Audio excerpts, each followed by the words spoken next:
una cuestión que es como fundamental es tratar de superar la visión más moderna y quizá de moda del liderazgo.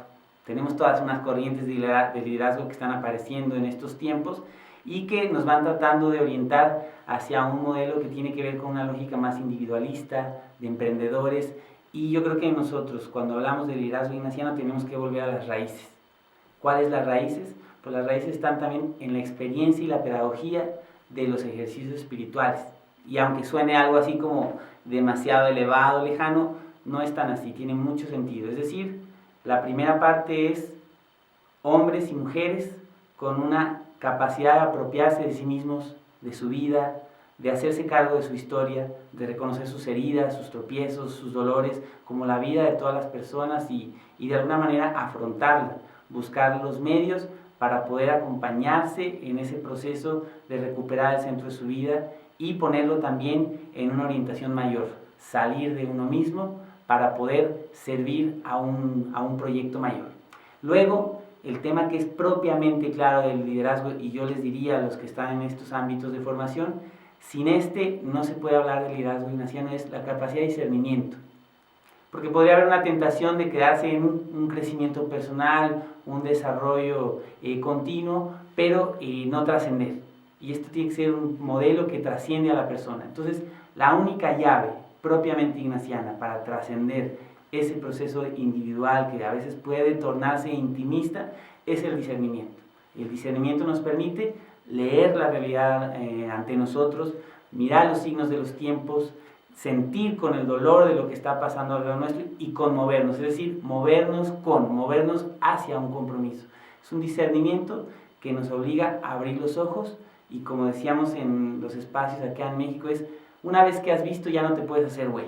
Es decir, cuando has visto tu realidad fracturada y que puede ser también planificada, y cuando has visto la realidad fracturada de otros, no puedes dar la vuelta. El discernimiento es el único y el mejor termómetro y mecanismo para superar eso.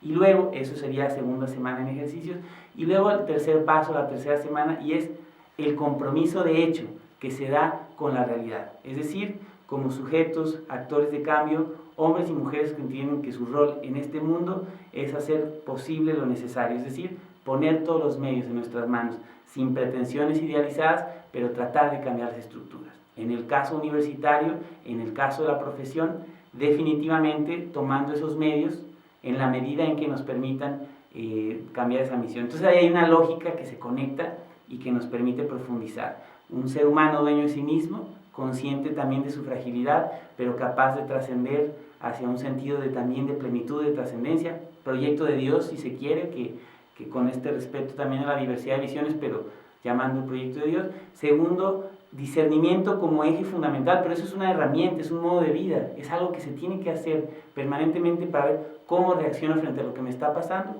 Y tercero, el compromiso genuino, y eso también siguiendo un modelo, el itinerario, que en el caso de los creyentes es el itinerario de un Cristo que se encarna, no que se mantiene alejado, sino que se hace vida en medio de las circunstancias de nuestros tiempos y sobre todo con un énfasis que es casi político y es con los más vulnerables. Entonces no se puede hablar de liderazgo ignaciano tampoco si no hay un compromiso serio, genuino, profundo con aquellos que están en situaciones de mayor vulneración. Y para cerrar, el padre Kolbenbach, el antiguo superior general de los jesuitas, hablaba de un modelo que es muy sencillo pero que es muy potente, y se trata de que el liderazgo ignaciano tiene que estar sustentado en un trípode perfecto: cabeza, corazón y manos.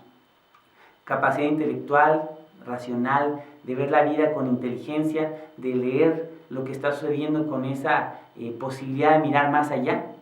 Un corazón apasionado que se enamora de la vida, que se enamora del proyecto de servir a los demás, y unas manos que están actuando en el mundo. Ese trípode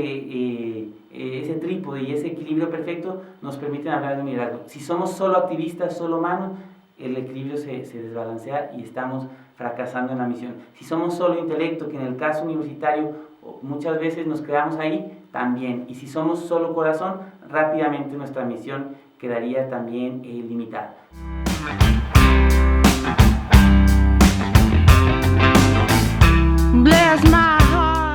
Bueno, lo que estoy haciendo actualmente es junto con muchos más actores que trabajan en realidades más vulnerables, estamos tratando de construir una red de defensa de la selva amazónica. Yo siempre he pensado que eso suena como exótico, misterioso, lejano, y bueno, desde la distancia puede serlo. Lo que a mí me ha ayudado es entender esta acción como una de entre muchas más, pero lo que sí también ha sido muy valioso es entender que el proyecto de otro mundo posible, que el proyecto del reino, al final de cuentas, se da en un territorio concreto. Si ese Dios todo amor se territorializa y se encarna en medio de los más vulnerables, nuestra responsabilidad es, con todo lo que es nuestra formación, capacidad, nuestro carisma ignaciano, nos tiene que llamar a territorializarnos también, a ir al encuentro. En el mundo actual, que estamos hablando de todo un discurso de desarrollo, de progreso unilineal, unívoco, que genera una ética cuasi religiosa que está superando todas las otras visiones del mundo, lo que está sucediendo es que nos estamos topando con un límite. El límite que se está dando en función de nuestra realidad socioambiental. Yo creo que las personas estamos en una vorágine de consumo, de una visión de desarrollo también autónomo, donde el centro soy yo, y se nos olvida el impacto que tiene en nuestra realidad. Esto no tiene que ver con ideologías. Si bien la lógica de marxismo se ligó mucho más a la ecología, lo que es una realidad es que el planeta tiene una lógica limitada. Y entonces hablar de un crecimiento ilimitado en un planeta limitado, eso es una dualidad que no compagina. Entonces hay una lógica que tiene que ver con cómo miramos la realidad y dónde vemos puntos de urgencia. Eso se liga con un territorio concreto que es el territorio amazónico, como muchos otros, pero este es un territorio que tiene el 20% del total de agua dulce no congelada del planeta.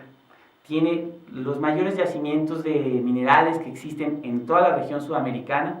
Es la segunda región estratégica más importante del planeta después del Medio Oriente por el tema del petróleo, pero con los cambios que se están dando en nuestra realidad se vuelve probablemente en muy poco tiempo la primera región, pero por lo mismo está siendo el blanco de múltiples intereses desarrollistas en esta lógica sin una ética, y sobre todo yo lo que creo que hay que tener muy claro que se liga con nuestro liderazgo es la justicia transgeneracional, es decir, de lo que nosotros observamos como un modelo de vida, ¿qué le vamos a dejar a los que todavía no han llegado, a las generaciones por venir?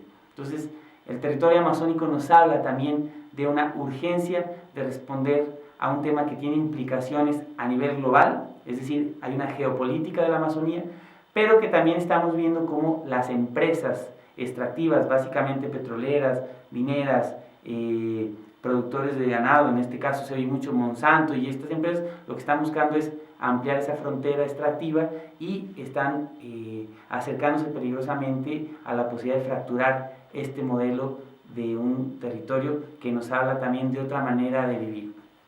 Y lo más importante, los seres humanos que habitan ahí, ese tiene que ser el centro también de nuestro liderazgo. No podemos tomar posturas radicales en el sentido de un ecologismo sin un fundamento también de la opción humanista, y entonces ahí tenemos, en el mundo existen cerca de 120 grupos no contactados en aislamiento voluntario, de los cuales 100 se encuentran en América Latina, 80 solamente en Brasil, es decir, cerca de 100 de estos grupos humanos que nos hablan de otra manera de vivir, que creo que tiene también, sin una pretensión de volver a la época de las cavernas, pero nos hablan otras maneras de reciprocidad con el medio ambiente, están ahí.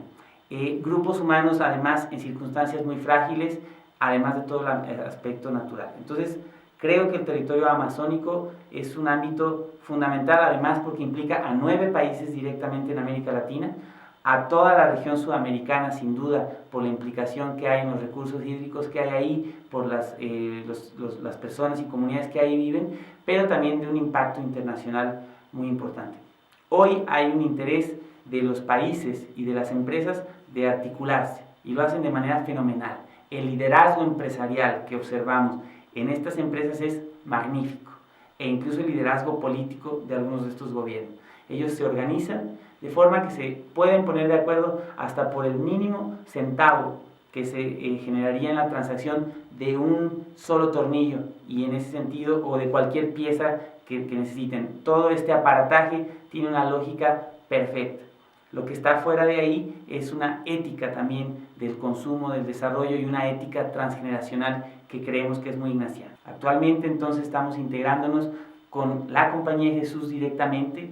El equipo itinerante es un equipo muy significativo que recorre los ríos amazónicos y que nos habla de una teología de la encarnación, de un encuentro directo, de una antropología del encuentro también con estos grupos humanos, y estamos tratando de abrir una red que implica actores de iglesia que tienen todo este sentido de lo social y otro tipo de organizaciones. Entonces, bueno, básicamente lo que estamos haciendo es implicarnos en esa misión como miembros de la CBX. En este caso empezaremos a enviar voluntarios a trabajar ahí, y yo directamente trabajo en una red que está situada en Ecuador, que es el 2% de la Amazonía total, pero que representa la Amazonía para el Ecuador, el 50% de su territorio, y por eso es muy importante, tratando de articular poco a poco actores que puedan decir una palabra. Y creo que los ignacianos deberíamos de ubicar en iniciativas como esa espacios donde tendríamos que pensar dónde está nuestro liderazgo. Ustedes que están estudiando distintas profesiones, yo les reto a que se pregunten no solo cómo se pueden ubicar en ámbitos empresariales, que es lo que normalmente nos van enseñando, sino cómo se podrían ubicar en iniciativas como esta, en proyectos como estos de defensa de la Amazonía, pero con toda esta reflexión también sociopolítica y económica. Estamos hablando con actores a nivel internacional.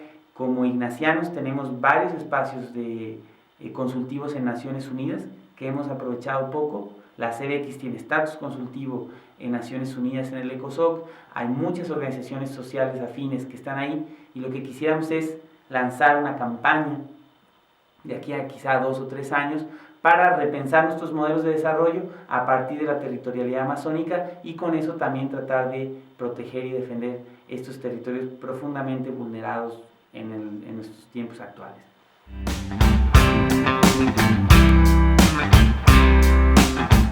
Se puede explicitar de esta manera: o hay una dinámica de reflexión sobre la justicia social en el liderazgo que proponemos, o no es liderazgo ignaciano. Así de claro. Si no tenemos un fundamento profundo de cómo respondemos a estas realidades frente a nosotros, entonces no es ignaciano. Nosotros, cuando construíamos estas propuestas de liderazgo acá en México, siempre nos hacíamos esa pregunta. Tiene que ser el componente fundamental, y no estoy diciendo al que se le dedique luego más tiempo formativo, pero tiene que ser el corazón de nuestra propuesta. Por lo que ya se decía, si estamos hablando de una dinámica, de una teología transformadora de la realidad en medio del mundo, con una opción político-ideológica por los más empobrecidos, el mecanismo fundamental para ello es la justicia social.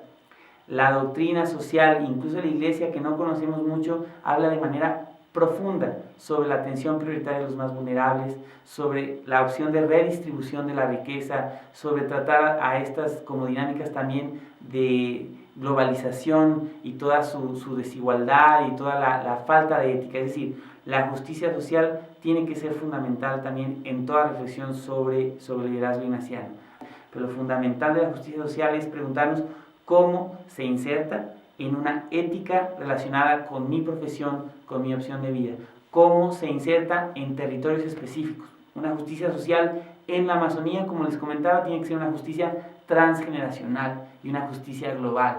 No se puede pensar este espacio como un espacio aislado, tiene implicación en todo el planeta, y no se puede pensar fuera de aquellos que todavía no están entre nosotros, los que están por venir. Entonces, cada uno de estos territorios o opciones de vida tiene que tener ese ámbito. Entonces, el discernimiento, nuevamente, y vuelvo a eso, que es el corazón de nuestro modelo de liderazgo, tiene que llevarnos a hacer un discernimiento desde la justicia social, lo que llamamos un discernimiento apostólico, un discernimiento de la misión, que siempre nos esté preguntando los 3 criterios fundamentales de la espiritualidad ignaciana: bien mayor, el bien más universal, y si estoy en los sitios donde otros no van.